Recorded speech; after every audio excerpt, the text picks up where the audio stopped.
பசி என்று தன் முன் வந்து கையேந்தி கேட்கும் போது தன் உணவை தந்தால் கூட உன்னை காணலாம்.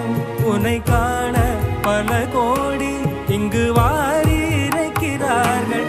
எளிதாக உன்னை சேர இங்கு யாரு நினைக்கிறார்கள்.